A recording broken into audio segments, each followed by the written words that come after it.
who spent all his life praying in churches.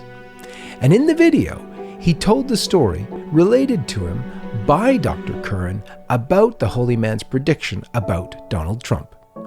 Here are some of the highlights of that viral video. There's a story I wanted to share with you, a true story. And it has to do with a friend of mine who's a medical doctor. He's a psychiatrist. His name is Claude Curran. So one day, about 17 years ago, when I was at my first assignment in Bristol, I was talking to him about going to Rome. I told him I was going to be visiting Rome. And he said to me, "Father, listen, I really want you to do something when you're in Rome. I want you to get on a train, and I want you to go up to Loreto." And he said, "I'll pay for the train ticket, I'll pay for your expenses, but you've got to go to Loreto. There's a guy who's there, his name is Tom Zimmer. I want you to meet Tom Zimmer." And I remember saying to Dr. Curran, "How am I going to find him? I'm just going to go to Loreto." He said, "Believe me, walk around and you'll find him." Sure enough, there was an elderly man who was very frail, very thin, who was leaning up against the fence that surrounds the house. And I went up to him, and in English I said to him, "Are you Thomas?" And he looked up at me and he said, "Yes, I am," in English. So I said to him, "I'm Dr. Claude Curran's friend. He's our mutual friend." And he looked and he said, "Yes, I know him very well. Have a seat." So I was in my collar, and he was sitting on the floor. So I sat on the floor and I sat next to him. Years later, only a few weeks ago, I'm talking to Dr. Curran, and he says to me, "Father, remember that guy Tom Zimmer that I told you to go see in Italy many years ago?" And I said, "Yes, of course. How could I forget what a holy man he was?" And Dr. Curran said to me, "Listen to this about what happened between Tom and I in the 1980s. Dr. Curran said that in the 1980s, he was talking to Tom Zimmer. And Tom Zimmer said to him, 'Claude, there's a man right now who I believe in the future is going to lead America back to God.' And Tom Zimmer said, 'The man who's going to, in the future, lead our country back to God is Donald J. Trump.'" And Dr. Curran said, "You mean the New York Playboy? Like, this is the guy?" And Tom Zimmer said, "Believe me, I have a premonition that this is the man who's going to do it in the future." At that time, John Paul II opened the holy doors of the Vatican, of St. Peter's Basilica.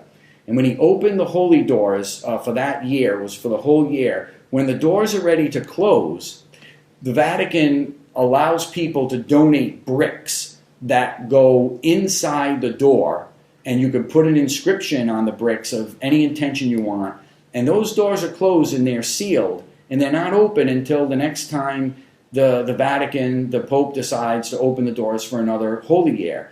Tom Zimmer, in the 1980s, donated a brick to be put in the holy door of the Vatican that said Donald J. Trump. And he did that because he wanted those masses in the Vatican to be said for him, because he knew that in the future this man was going to be a great leader of America and bring Americans back to God. The video was posted on February 17th, 2017. And a few weeks later, on March 6, 2017, there was an intriguing confirmation of some aspects of the story. An American living in Loreto and working as a tour guide there was barraged with emails asking him to check out the veracity of the story. So, Brett Thoman, who runs St. Francis Pilgrimages, began an investigation, since he had never heard of Tom Zimmer before. The tour guide, although a devout Catholic, described his reaction to seeing the video as, quote, "somewhere between skepticism and suspicion," end quote. But knowing the friars who run the church where Tom Zimmer was said to have spent almost all his time, Thoman spoke to one of the friars who remembered the man as l'Americano, the American. Thoman recounts that the friars found him to be courteous and polite, if not a little particular.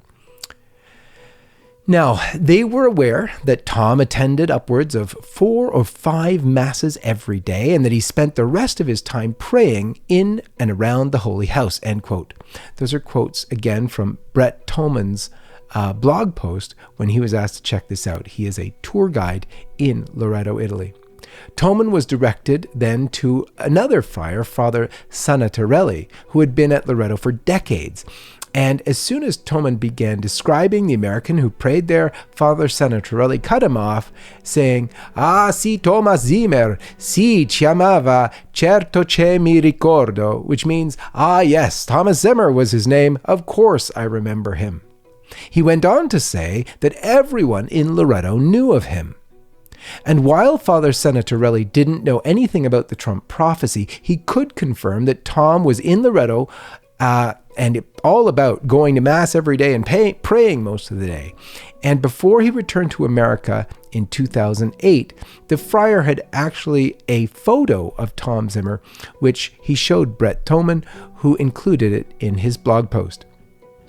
Now, Brett Thoman concludes his investigation into Tom Zimmer, dubbed the Hermit of Loreto, this way. He says, quote, "I have no reason to doubt Father Capoverde's statements that Thomas Zimmer communicated to his friend that he received a premonition that Donald Trump would lead America back to God," end quote. However, with regard to the Trump prophecy's accuracy, he said, well, that remains to be seen. And here is where I have a real treat for you. I was able to track down Dr. Claude Curran, the original source of the information for Father Capoverde's video. Dr. Curran is still a practicing psychiatrist in Fall River, Massachusetts, and he is a devout Catholic with 5 children. Dr. Claude Curran, thank you for joining us on the John Henry Weston Show. Thank you for inviting me. Your story is very fascinating. We already heard a little bit about it through Father Capoverde. And I just wanted to ask you personally, if you could recount for us what you recall of that prophetic, and as you told me earlier before we did this, short even interaction that you had with Tom Zimmer, this great man. And how did that go? How did that go down? What did he tell you? Well, let me just give you a little introduction about how I actually met Tom. Many years ago, 1978, I went to Italy to go to medical school to study medicine there. And so I arrived there sometime in September of 78. During that fall, of course, there was the election of the new Pope John Paul II. And so I was living up in Perugia at the time, and a friend of mine, Steve D'Alessandro from New York, and we hopped on a train and went down to Rome for the to go to the Vatican City because the conclave was taking place. Well, anyway, I think it was October 16th, I'm not sure, but the night that John Paul II was elected, I was standing in St. Peter's Square as the white smoke emanated from the Sistine Chapel, and so my friend Steve and I, we waited there for the whole ceremony with Habemus Papam and John Paul coming out on the balcony to greet the crowd. And standing to my left was Tom Zimmer, and I overheard a conversation in English that he was having. So anyway, I introduced myself, and we became friends. So Tom was a very, very prayerful individual. He was a World War II veteran. And sometime in the early 1970s, he moved to Italy to spend his life as a pilgrim, essentially just spending the rest of his years praying for humanity. And so among his endeavors, he and another friend named, one of his friends, Harry Faulhaber, they assembled the Pietà prayer book while they were during their pilgrimage to Italy. I believe Harry's wife Lillian also helped assemble the book, and so most people, or many people, are familiar with it because it sold millions and millions of copies. Tom never made any money from it. That wasn't the aim of printing the book, but he wanted to assemble a book of prayers that he was afraid may be lost from Catholic tradition. So anyway, that's actually very interesting, because if you go to the page that is about the I Pietà book, you'll notice that Harry's name is there and Lillian, and then it adds, and a friend from San Damiano, Italy. Right. Yeah, Tom spent a considerable amount of time at San Damiano before he moved down to Rome. With regard to the story of the video that Father Capoverde's described on YouTube.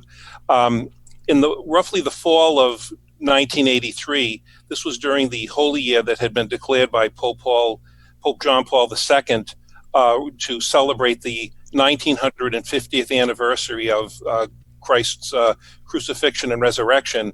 Of course, the Holy Year was coming to an end, and the Vatican announced that that people were invited to buy memorial bricks for because when they seal up the Holy Door, they will use those bricks, and all of the intentions inscribed on those bricks will be remembered in all the masses and prayers celebrated in the Vatican. And so during that, in the fall of 1983, one day I went to Tom to meet up with Tom in the colonnade over at St. Peter's, probably around 1 o'clock in the afternoon, a little bit later, after the Vatican had closed. And so Tom was there doing his usual thing, which was writing prayers, collecting prayers, reading current events, and collecting information on social and political problems in the world, and marking them down, and then he would bring them into church with him and pray for all of those intentions. And so he said to me, Claude, right now in the United States, there's a man who has the hand of God on him. He has the IQ of a genius and a first-class education, and everything he approaches, he attacks with a blinding efficiency. So I said, well, gee, I thought that was interesting. I said, well, Tom, who is it? And he goes, his name is Donald Trump. And I said, Tom, yeah, I've heard of Donald Trump. I said, but Thomas, he's kind of like this jet-setting playboy millionaire. I said, he dates Hollywood starlets, and he's always in the news with the glitterati. And he said, no, Claude, he said, I'm telling you, the hand of God is on him, and God is going to use him in the future. So I say, okay, that's fine, okay, because Tom very frequently encouraged me to look at things a little bit outside of the box. And so Thomas said to me, he says, Claude, I'm so convinced about what I'm telling you that I have bought a memorial brick for Donald J. Trump. I've put his name on it, and he will now benefit from all of the masses and prayers in the Vatican until, for as long as that brick remains in the Holy Door. And so that was it. I mean, that's the story. And of course, now Donald Trump became president, and I am certain. Look at he's pro-life. He's he promotes Christian values. He's trying to make America great again. And America was greatest when any country is great when it embraces Christian values. But he's been recognized as such by Archbishop Carlo Maria Vigano, a great hero in the church today. And that was fantastic. We're going to talk about that in a little while on the show, but wanted to talk to you about Tom Zimmer personally, for you, for your family. You were in personal relationship with him, so you probably knew him better than others. When this video first went viral, people did some research into Tom Zimmer because nobody could believe that this existed. Of course, it checked out as we showed already. But I wanted you to give us a bit more of what Tom meant to you personally, what he meant to your family. Well, Thomas, he showed me how to understand things in a spiritual way.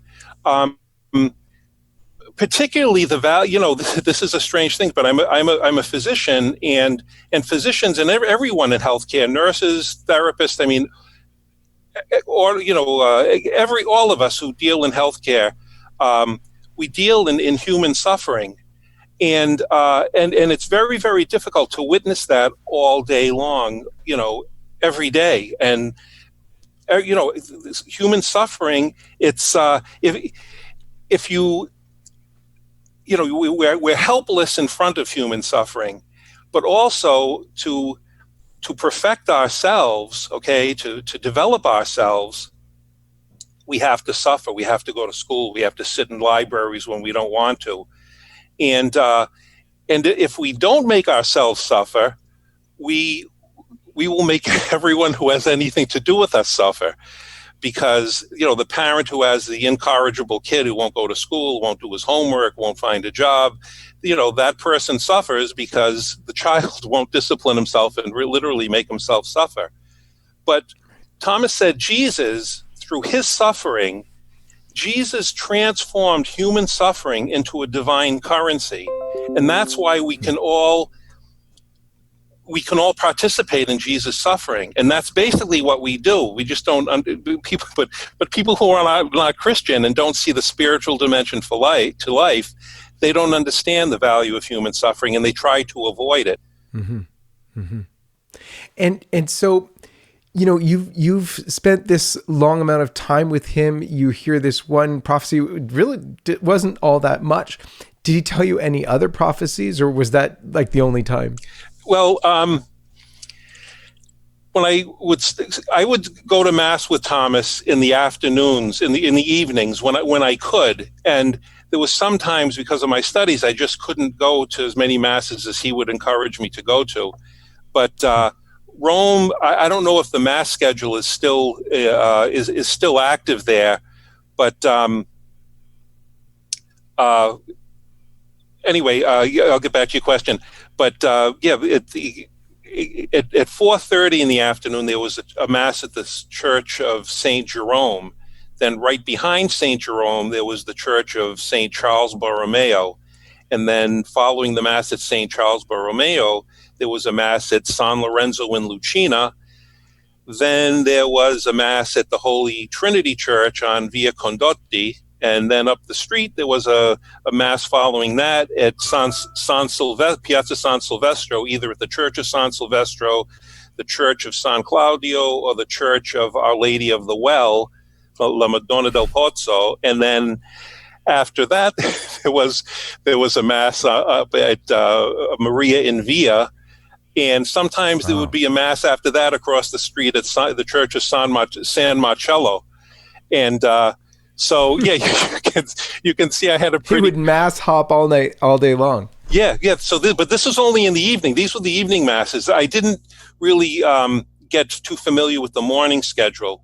With Thomas, he would tell me different things, like this is the saint of. One day, he would follow the feast days of patron saints of the saints. And we would see unusual patterns and things that people would say to him, things that people would give him. One night we were walking down Via del Corso, and it was Thomas's birthday, which was May 29th. And as we're walking down up the street, a man comes up to him and hands him a pineapple. And I said, geez, I said, Tom, that's great. That's for your birthday. He goes, yeah, but it's not only my birthday. He said, today is the statehood day of the Philippines. And he said, and their national symbol is the pineapple. And so little things like that, little, I don't know if you call signal graces or, but I mean, very, very interesting that I would see. When I asked Tom initially when I met him, I said, Tom, have you ever seen miracles? He said, Claude, if you spend time with me, you will become tired of counting them. And but again, listen, it was the Mass. The Mass, Thomas told me, I guess in 2008 when he came back, that he estimated that he had been present at approximately 325,000 consecrations during his life, and wow. he thought that he held that the concelebrated Mass was the most important invention of humanity since the beginning of time, because you have at a concelebrated Mass, you can have 300-400 priests all offering the Mass, and so you're present literally at 300 to 400 consecrations. And and he said people don't. He said even priests don't understand the value of the Mass. He said, but people don't. He said, and it is demonstrated in the ease at which you can find a priest to offer a Mass for you. He said if people knew the value of the Mass, priests would be booked for years and years and years. Absolutely amazing. And while Father Capoverde in 2017 already believed that the prophecy of Tom Zimmer was fulfilled in President Trump because Melania Trump led a huge public meeting by praying the Lord's Prayer, think how much more we've seen Trump bringing America back to God now. And there's no one better to describe that than the former apostolic nuncio, that is, papal representative to the United States of America, Archbishop Carlo Maria Vigano. At LifeSite, we were privileged to be asked by Archbishop Vigano to publish his open letter to President Trump. And when the president himself retweeted it and spoke of his thanks and admiration for Archbishop Vigano, it was tremendous. It is, in fact, inside Archbishop Vigano's letter to the president that the fulfillment of that 1983 prophecy of Tom Zimmer can be seen even more clearly. Archbishop Vigano wrote these words, and I quote, "For the first time, the United States has in you a president who courageously defends the right to life, who is not ashamed to denounce the persecution of Christians throughout the world, who speaks of Jesus Christ and the right of citizens to freedom of worship. Your participation in the March for Life, and more recently your proclamation of the month of April as National Child Abuse Prevention Month, are actions that confirm which side you wish to fight on. And I dare to believe that both of us are on the same side in this battle, albeit with different weapons." End quote. Words again from Archbishop Carlo Maria Vigano, the former nuncio to the United States of America, to President Trump. And Archbishop Vigano concluded his letter this way, saying, and I quote, "Mr. President, my prayer is constantly turned to the beloved American nation where I had the privilege and honor of being sent by Pope Benedict XVI as Apostolic Nuncio. In this dramatic and decisive hour for all of humanity, I am praying for you and also for all those who are at your side in the government of the United States. I trust that the American people are united with me and you in prayer to Almighty God." End quote. Tom Zimmer was real and saintly, and he did make that prophecy about President Trump. And if it has at least in part been fulfilled already, maybe there's more to come. Maybe with Tom's intercession for America, his homeland, and for President Trump, we'll see the president do even more to bring America back to God. For LifeSite News, this is John Henry Weston. May God bless you.